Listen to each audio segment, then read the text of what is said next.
you know, you sit on the fence, you get splinters in your bum, and you know what else comes out your bum? Gas. And that may well be exactly where this policy came from. What a segue! I know, it's one of my best.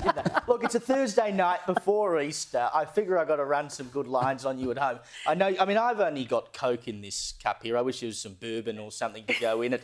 But I'm sure you're sitting back with a nice snifter of brandy or a glass of red or something, and you chuckled away at that.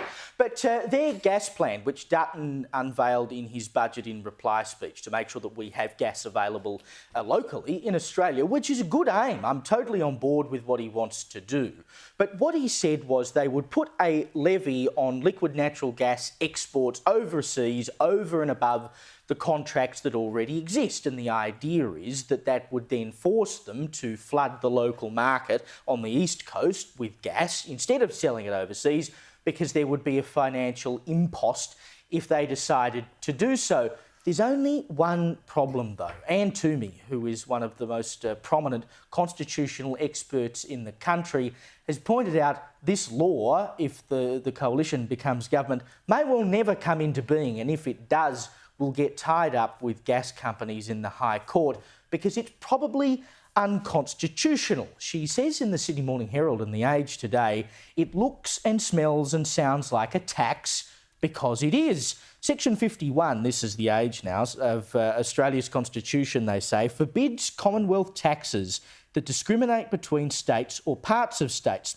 The inherent problem with the coalition's proposal, Toomey said, was that it applied solely to the eastern Australian gas market and would not be imposed on the liquid natural gas industry in Western Australia, where the state government already has a 15% gas reservation rule in place. She said, quote, if it's a tax, then it's a tax that doesn't apply across the whole of Australia, which would make it unconstitutional, and if they tried to do it, would no doubt end up in the court and quite possibly be thrown out. I mean, it almost just reeks of policy on the run, doesn't it? I love the objective. I totally agree that we should be keeping our gas in this country for ourselves. And Western Australia is smart enough to do that, and they have done for some time. They guarantee that they have local supply of gas in their state because, of course, the state can levy its own taxes and doesn't have to worry about the rest of the country. But as it stands, the Constitution of Australia, the federal constitution, says that you can't have different taxes applied by the federal government